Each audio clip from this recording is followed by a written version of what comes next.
I had one of my agents talk about a sale that he made last week in a really tough and tight street, like really tough, without mentioning names. It's one of the toughest streets to sell in my area.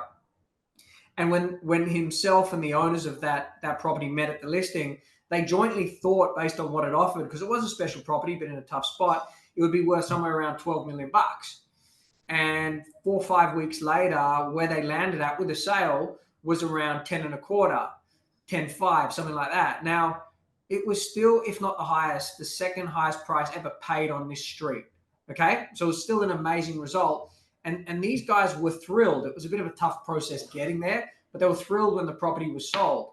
He eliminated every single excuse and genuinely, hand on heart, did everything that he possibly could to get that result. I know what he puts into his practice. I know the competition. And if they put 6 or 7 out of 10 into what they can control, he puts 12 out of 10. So when he was talking to me through that process and being somewhat stressed out about the pressure they were putting on him, I kept saying, and this is the truth, and not everyone can say this, but I know him.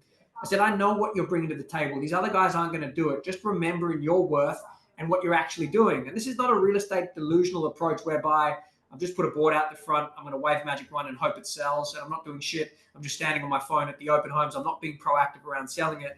Like, I know what he does. And he told me, he said, seriously, on the first inspection, we had 30 groups that rocked up. It's a tight street. There was no parking. So from there, I decided to open up twice on a Saturday, twice on a Thursday. So the vendors knew there wasn't going to be any issues with parking. Like, this is just one example of many things he did. He's a multi-million-dollar agent, right? And his view is, I will do everything I can to eliminate excuses and get my vendors the absolute best price. And I wholly believe if the vendors see that, if the vendors feel that, if the vendors know that, not 10 out of 10, because we get some crazy ones, and I deal with that myself, but if they see that the agent is going out of their way to be as productive as they can and do everything they can within their control to maximize their value and fight for them, those are the agents that are going to win in this climate. It's harder. It's going to be harder. So you've got to, every tool in your box, you've got to give it more and more and more.